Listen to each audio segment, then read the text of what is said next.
Welcome to the course Introduction to Urban Planning. Today is the concluding session of this course. So we'll look at what we covered and what our learning outcomes are in this course. We will look at what potential the cities bring and what challenges we need to address through urban planning, and how do we look at the future from the planner's perspective or architect, or from social scientist, economist, or from citizen's perspective. In the end, we will also look into our limitation and future scope of the domain and the course. The purpose of this course was to connect and explore with you the urban planning domain, look at the cities with a commitment to understand the basics and look at new challenges and approaches. Looking at the overall structure, we covered concept of urbanization, varied definition across the globe, urbanization pattern, and very purpose of urban planning.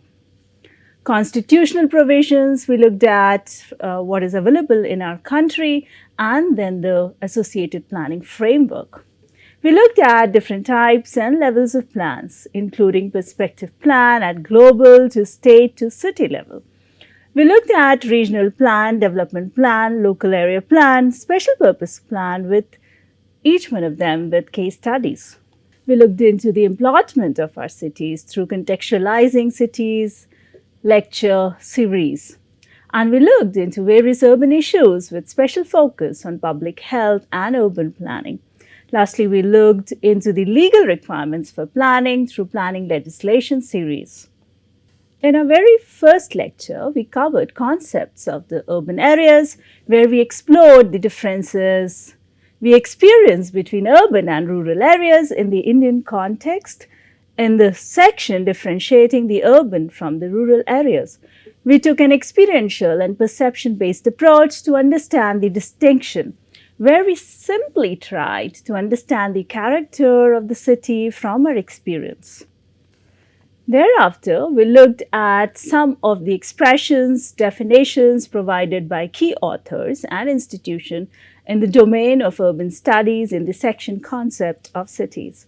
Following that, we explored various definitions across the globe by different countries. In this, we learned how this definition, what we look at in the Indian context, is not only the one, but how it varies with the context and the landscape and the geography we see across. We also familiarize ourselves with different boundaries recognized in the urban planning domain in the section geographical boundaries of urban areas and terminologies. We in this section also looked into the classification of urban areas and the local governing authorities in Indian context in the section classification of urban areas and local governing authorities in India. So we learned the structure, we learned the vocabulary, we learned the key concept, and we also saw what are the variations, what are the range of cities we are looking at or we have classified so far. At the end of this course today, where we have looked at varied transformation and we had developed our understanding, we see that the size of the city is changing. The distinction and boundaries of urban and rural areas are merging. Now we talk about urban mega city regions, urban fields and subnational cities. We see continuous landscape of urban development very close as we fancied in futuristic time. We can see here the example of Pearl River Delta megacity.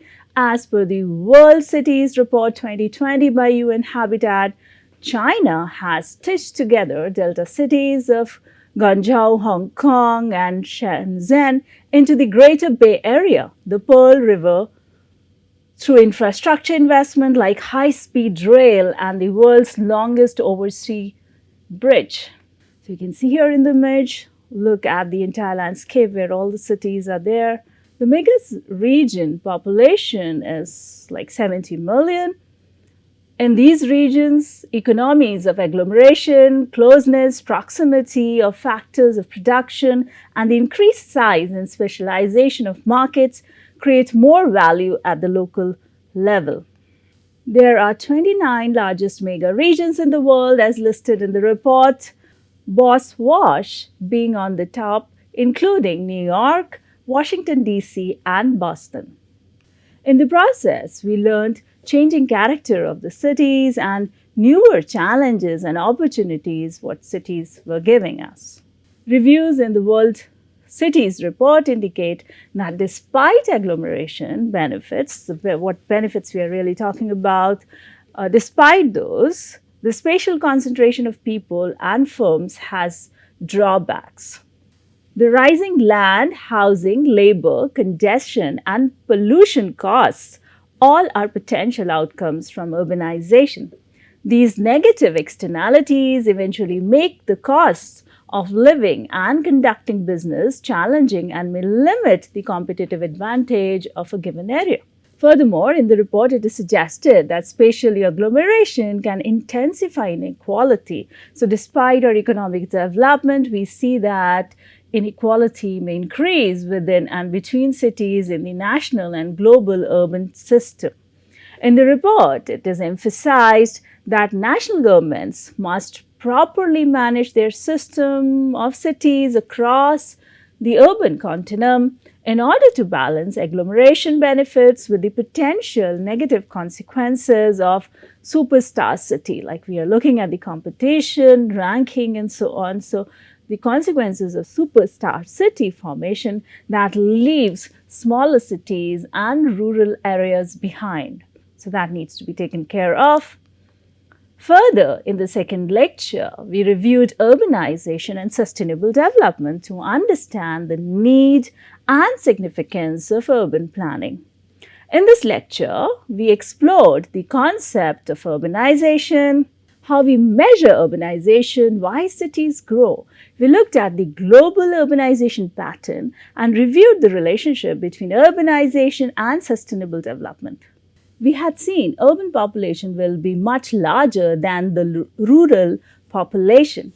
It is projected that by 2050, the world will be more than two-thirds urban, 68%, roughly the reverse of the global rural-urban population distribution of the mid-20th century. We saw through reports that Africa and Asia are urbanizing more rapidly than other regions of the world, and 21st century, it is this part of the world, Africa and Asia, which will experience rapid urbanization and in a massive scale. We also saw a trend in our country. Furthermore, we also discussed with case studies that urbanization not necessarily indicates economic development or sustainability unless planned well. In the graph, you can see urbanization and per capita GDP in 2015. We also saw growing slums with urbanization. We also saw the location of the cities by population size and then the level of exposure to disaster. We discussed the challenge of environments, what problems we are facing in the cities. In our third lecture, we saw the constitutional provision of urban planning through 73rd and 74th Constitutional Amendment Act. 73rd and 74th Constitutional Amendment Act facilitates the process and strengthens the impact of planning by decentralization. So we tried to learn through this what all provisions are there and what is the intention of the nation here. Thereafter, we looked at different levels and types of plan with case studies for each one of them, from cases ranging from sustainable development goals, and we looked at Uttarakhand, we looked at Madhya Pradesh, we looked at Delhi cases, we looked at Maharashtra, Kerala, Goa, Uttar Pradesh, Punjab, Gujarat, and so on. So we tried to look at cases from different areas. Moreover, we reviewed their interrelationship and purpose, content, process, tools, and maps. So we can learn how are they prepared and how you could review them and understand them and use them to attain the collective objectives for our cities. In the process, we also contemplated how our understanding was evolving and how our approach was changing towards guiding cities, development, and meeting day to day requirements of all the people. Further, in contextualizing cities series, we looked at the timelines from different geographies to understand our cities and our approaches towards shaping our cities. We saw from Egyptian civilization to the current times. We looked at how and when we started looking at the future cities, what was happening during the Industrial Revolution, when we adopted a liberalization path and we moved to sustainable agendas and inclusive cities, how our perspective was refocused on people-centric planning and inclusive planning. We started looking at differently abled people, gender concerns were raised, concerns for elderly and children were coming up. We looked at indigenous people concerns, people of color, people with different orientations. So all these voices were raised. So we looked at all of them very briefly. By looking at all these things, we really understood what are the different concerns of people when we deal with urban planning. We further looked into the terms like gentrification, broken window, creative cities, controlling cities, knowledge cities, right to cities. We also looked at Sherry Arnstein's ladder of citizens' participation. We talked about drugs and crime concern in cities. We looked at the work of Jean Jacob, Kevin Lynch, Dolores Haddon, Harvey Milk. We also looked at Professor William Goldsmith's work and writings. So with this, we really understood how different understanding and perspective was coming into picture and how it was formulating our planning process and thoughts and our approach toward designing our cities. We also looked at how planning moved from physical planning to economic planning, from rigid planning to flexible planning, and large-scale drawing-based planning to people-centric planning. We also see how urban sociology studies also came in. We saw how eventually our economy was changing from agriculture to manufacturing and then to creative knowledge-based economy, how cities are now competing at the global level, how we are looking at cities as engine of growth, and we also look at how the idea is being propagated about better performance of the non-resource based economic, both from the perspective of GDP contribution and environmental concern. You can see here in the map which shows resource exporters and non-resource based exporters and then their share in GDP. Further moving on, we also reviewed transit-oriented development, clustering at different levels and scales. We walked through how once again our cities were transforming drastically and becoming smart with the use of internet, data, robotics, artificial intelligence, machine learning, and so on. We also reviewed how we started a journey of planning with the health concern and arrived at a point today where health is central focus all again. We did an entire series on public health and urban planning from WHO report, planning interventions at global level and our learning in the Indian landscape with pandemic, epidemics and endemic. In particular from Mumbai plague and Surat plague, so we derived our learnings from there, from legislation to urban governance. There have been questions on density, governance, health infrastructure, and public health in urban areas, and we also walked through research which helped us understand the city's performance based on these parameters. We also looked at government's intervention in this direction. Further, in this segment, we did series of urban issues. In the urban issues, we got a glimpse of what problems urbanization brings and how we are addressing them. Then we looked at selective urban issues. We looked at problems of housing in urban India. We looked at how do we really conceptualize what does adequate housing means. We looked at different interventions and what we have been doing so far to address them. We looked at culture and planning of cities, different approaches adopted for culture in cities. How do we really conceptualize it? What kind of theories are there? What kind of interventions are happening? And we also updated ourselves with the current initiative by the ministry. Likewise, we also looked into the environmental problems, which is one of the serious concern of today. We looked at issues covering the relationship between city growth and natural environment. We looked into the case of Africa.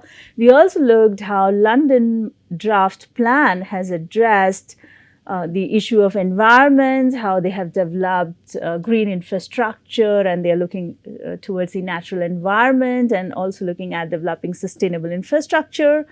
We also looked at some of the issues like urban heat island in our course. Further in detail, we also covered the urbanization and slums issues. We tried to understand the concepts involved. We looked into the trends and different approaches. There are numerous issues and a lot of interventions which are happening at the global and national level. So we saw some of them. Further, we looked into entire domain of legislation through few lectures covering key legislation aligned with urban planning. We fundamentally tried to understand why legislations are required and what kind of problems we face when we take up different kinds of plan and apply planning tools. So looking at what kind of impact it might have on people's rights, their health and wealth, and what kind of conflict it might create. We saw various tools and missions. At the same time, we saw conflict with rights.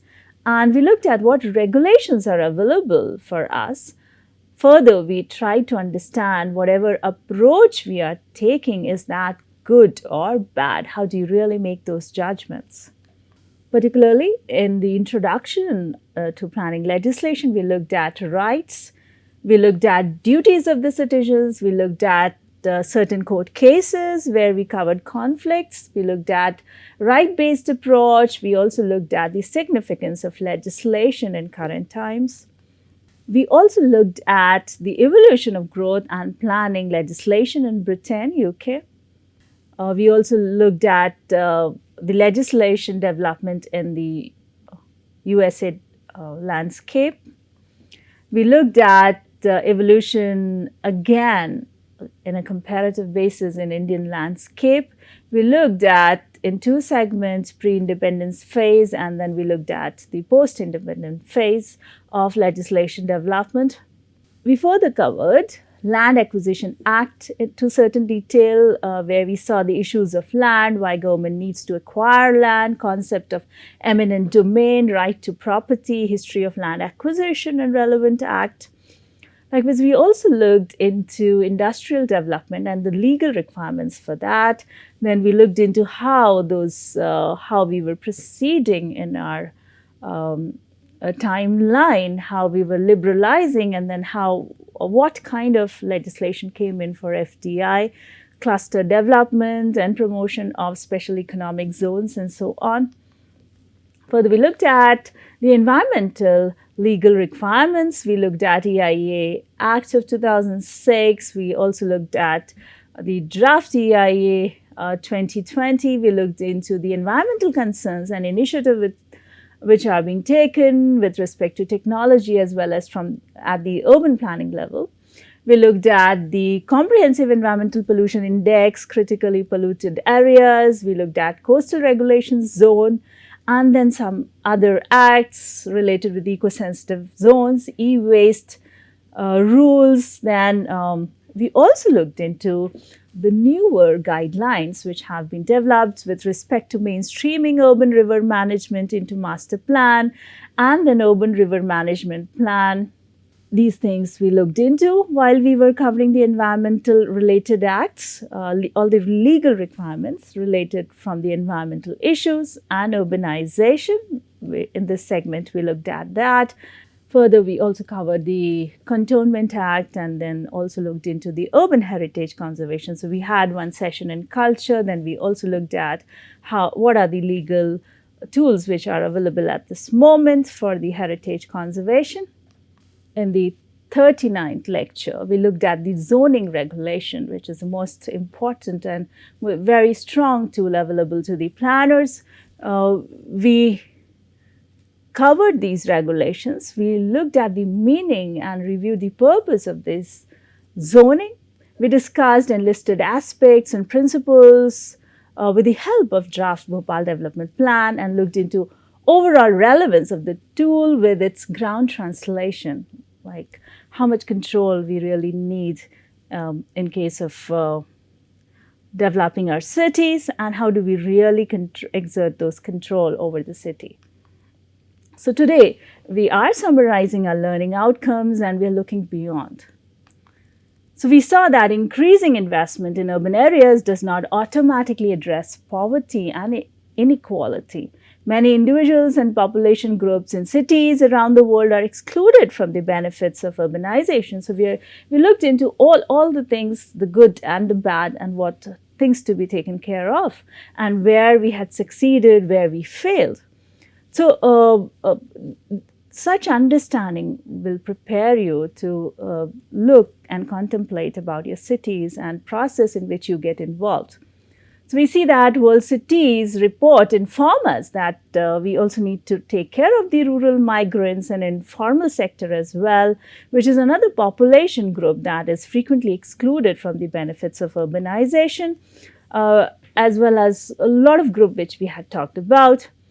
We further see that the report emphasizes that any urbanization process, irrespective which country does it, it's very important to have institutions in place which make it inclusive. In an uncertain global economic developments, compounded with frequent catastrophic weather events and COVID-19 pandemic, we see that urban poverty and unemployment are going to grow in scale and extend in many countries. Problems are many, from poverty, resource, environment, disaster, energy, transportation, health. At the same time, we also understand that it is cities which shall also give the solutions.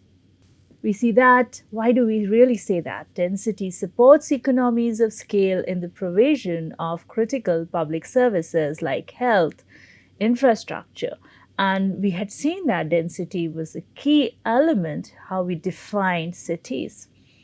So we see that well-planned and managed cities are uniquely well equipped to respond to all hazards, including public health threats.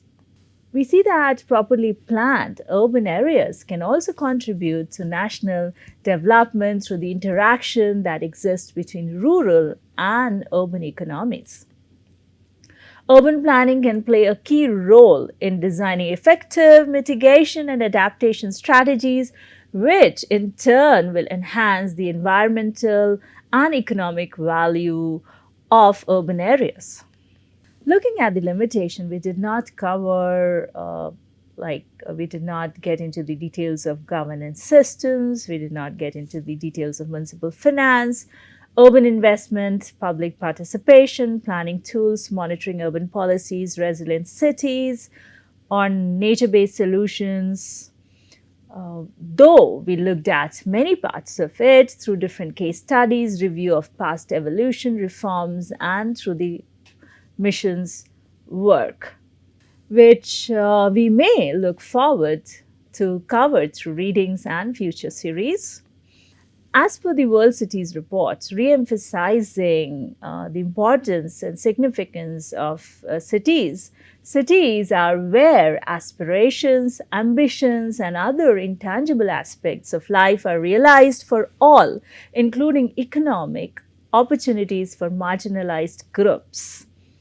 So, reflecting back to our beginning sessions where we looked at these aspects like why we all aspire to come to cities. So we look at what fulfillment does the city does for us. However, the greatest challenge to ensure equity is not in the amount of resources directed at a problem, rather, it is ensuring that lives of vulnerable and other marginalized groups are valued within the public policy and the processes we adopt in urban planning. Effective urban planning and management need to be proactive rather than reactive, as uh, this is very key to address the quality of life for the urban residents.